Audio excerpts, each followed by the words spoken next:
Hello, my friends. Andre here from northwestern Russia, the Komi Republic.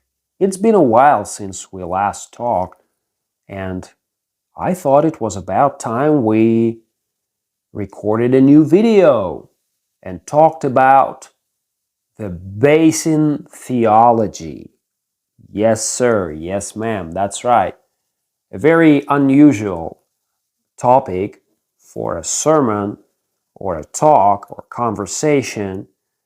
I recently heard this phrase, the Basin Theology, from a preacher called John Maxwell, and it kind of touched my heart, the very concept of it. And I started pondering and searching the scriptures and developing that topic, and voila, now you have, by the grace of God, this video lesson from me. Okay, so what is the Basin Theology? What are we talking about? Let's read the story of Jesus in the Gospel of John, chapter 13. Now, before the feast of the Passover, when Jesus knew that his hour had come to depart out of this world to the Father, having loved his own who were in the world, he loved them to the end. I want you to highlight this phrase in your mind. He loved them to the end. Today, we're not just talking about some basins, water basin or wash basins. We're talking about loving God and loving your neighbor to the end with sacrificial love, the heart of a true servant who loves his Lord or her Lord with all their heart, all their mind, all their soul, all their strength. During supper, when the devil had already put it into the heart of Judas Iscariot, Simon's son, to betray him, Jesus, knowing that the Father had given all things into his hands, and that he had come from God and he was going back to God, rose from supper. He laid aside his outer garments, and taking a towel, tied it around his waist. Then he poured water into a basin. Oh, here you are. That's the word. That's our key word today. He poured water into a basin, the Basin Theology we're talking about today, and began to wash the disciples' feet and to wipe them with a towel that was wrapped around him. He came to Simon Peter, who said to him, Lord, do you wash my feet? Jesus answered him, what am I doing now? You do not understand, but afterward you will understand. Peter said to him, you shall never wash my feet. Jesus answered him, if I do not wash you, you have no share with me. Simon Peter said to him, Lord, not my feet only, but also my hands and my head. Jesus said to him, the one who has bathed does not need to wash except for his feet, but he is completely clean, and you are clean, but not every one of you. And then verse 12, when he had washed their feet and put on his outer garments and resumed his place, he said to them, do you understand what I have done to you? You call me teacher and Lord, and you're right, for so am I. If I then, your Lord and teacher, have washed your feet, you also ought to wash one another's feet. For I have given you an example, that you also should do just as I have done to you. Truly, truly, I say to you, a servant is not greater than his master, nor is a messenger greater than the one who sent him. If you know these things, blessed are you if you do them. So, here we have this beautiful example of Jesus' sacrificial service to his disciples.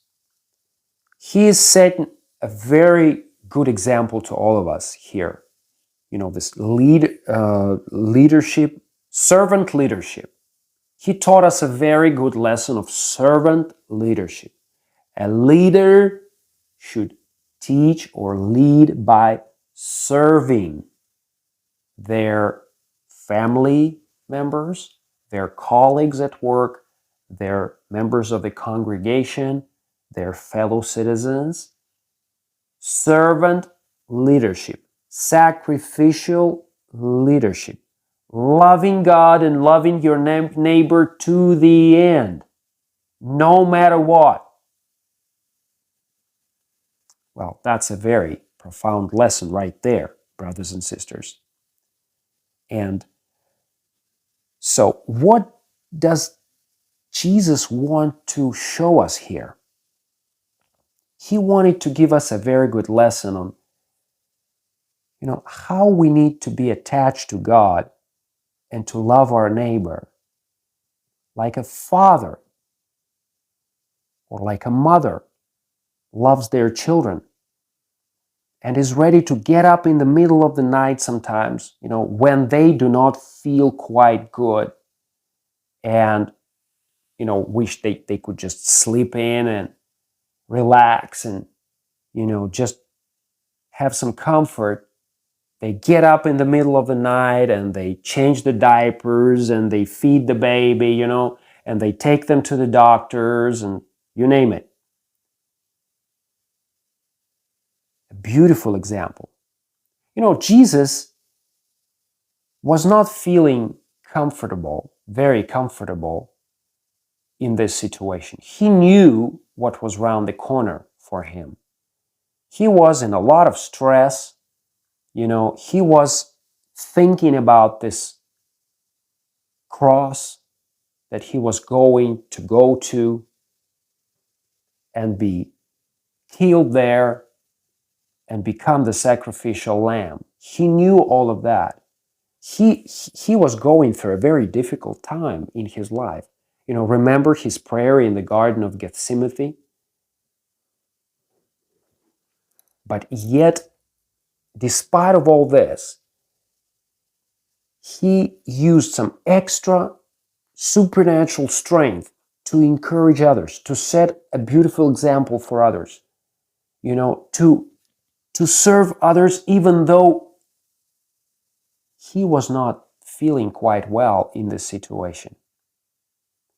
Another example of a similar sacrificial approach we find in the book of Genesis chapter 18, in the famous story of Abraham when he hosted, the 3 messengers of the Lord. Remember, one day it was very hot. He was sitting in his tent with his wife Sarah and his servants, and the Lord came down to them accompanied by 2 angels in the form of human beings, in the form of men, and they came over to him and he greeted them. If you read the previous chapter, chapter 17, you will find out that most probably Abraham had just undergone the circumcision ceremony. So he had just undergone an operation, basically, and he was probably still recovering from that circumcision operation. So he was not quite feeling, great in this situation. He needed time to lie down and, to heal and to feel better. Yet in this situation, he showed us this example of this sacrificial serving of others. Servant leadership. He ran towards them. Even though it probably hurt, but he ran towards them, he met them, he hosted them. And remember, he told them that their feet would be washed and they would be fed very well. And right, Abraham did not do everything by himself. He had some helpers, but he was in charge of the whole thing. Although he had just probably undergone an operation. Can you imagine this? A person after an operation gets up and serves others, despite the pain, despite the discomfort. He serves others. What a beautiful example. And remember what those three told him during the supper. They told him that within a year's time, he would have a son, the one he had been promised, the one who he had anticipated for a long time. Wow, what a story. And remember what happened next? When Isaac was born, the Lord, and grew up to be a great teenager, the Lord told Abraham to bring that Isaac as a burnt offering on a hill. And what did Abraham do? Abraham obeyed the Lord and took Isaac over there and was ready to kill Isaac and bring him to God as a burnt offering on that hill. That hill is probably where Jerusalem is now, on that Temple Mount. You see, Abraham was ready to serve the Lord to the end. Just like we read in Jesus' example, how he loved his disciples and us to the end. Abraham did not have plan B, C, D, E. He only had one plan from the Lord, plan A. That's the only plan he had. The Lord had promised him that through Isaac, he would have descendants. And so Abraham absolutely trusted God. He had only plan A. He didn't have any backup plans. And so he figured, even if I bring my son as a burnt offering to the Lord is powerful enough to resurrect him from the dead. Can you believe it? The height of his faith and trust in God. Wow, what an example. What an example of absolute trust in God, and what an example of absolute sacrificial, serving others. Now, let's go to the Gospel of Matthew, chapter 26. Here we find yet another episode when a wash basin is mentioned.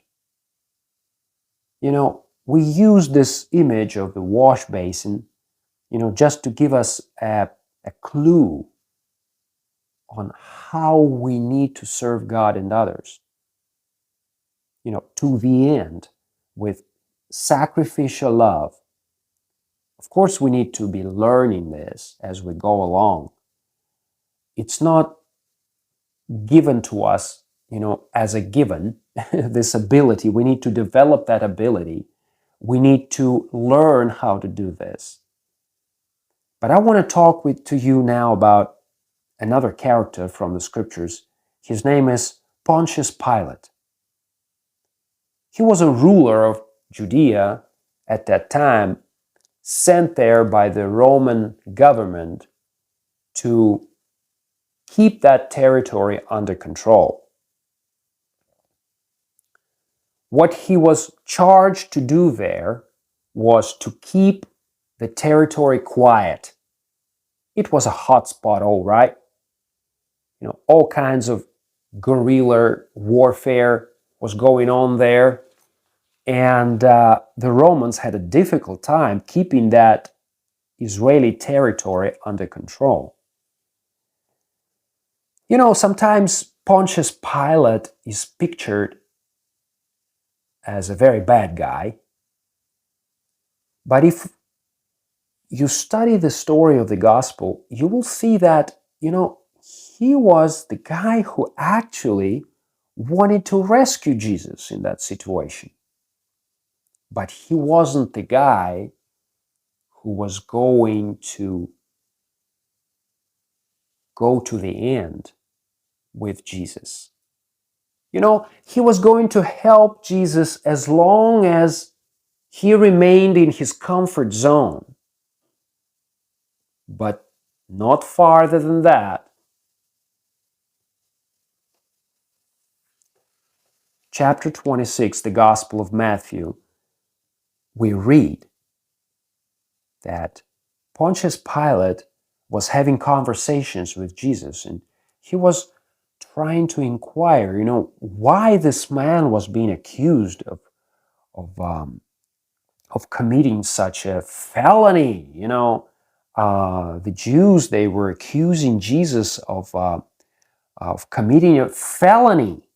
What did Jesus do? They accused him of calling himself the King of the Jews.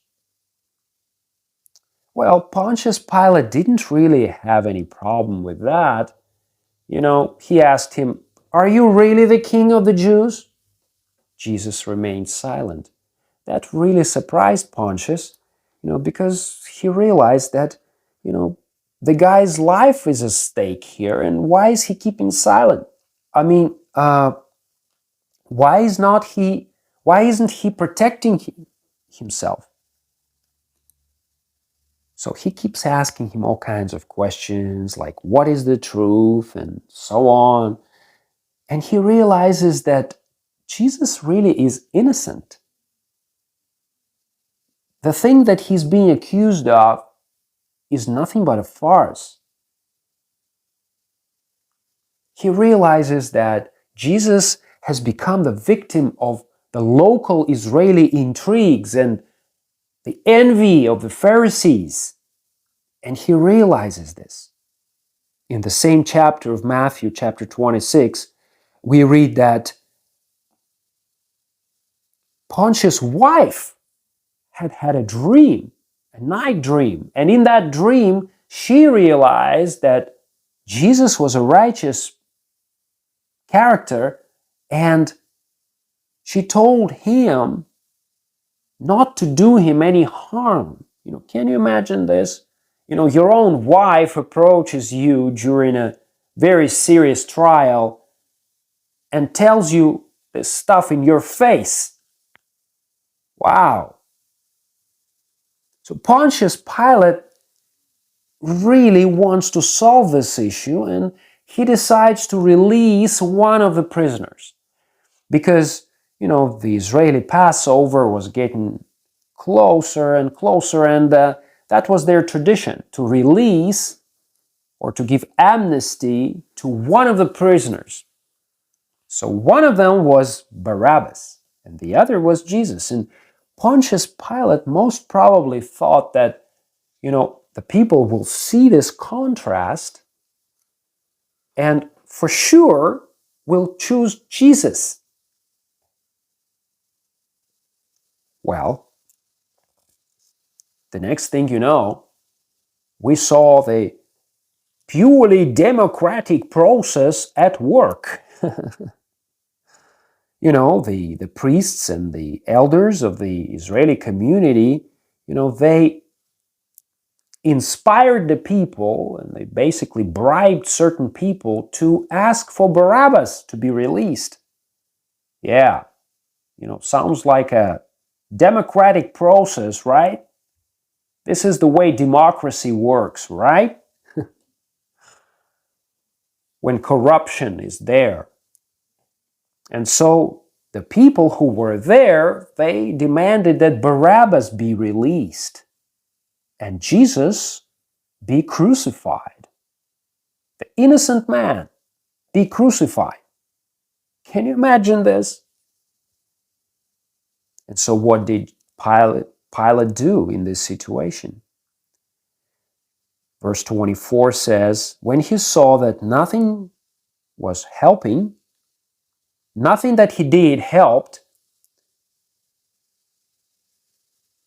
he took some water and he washed his hands in front of the people and said, I am innocent. I'm innocent. I don't want this righteous person's blood be spilled. This is the third incident where we see the wash basin playing its part. But here, instead of being an image of serving others, servitude, here we have the image of, I wash my hands, so I'm innocent. I get out of this situation. I'm not ready to go to the end. I'm not willing to be practicing sacrificial leadership or sacrificial serving others. Stop the world, I want to get out. I want to get out of this situation. It becomes uncomfortable for me.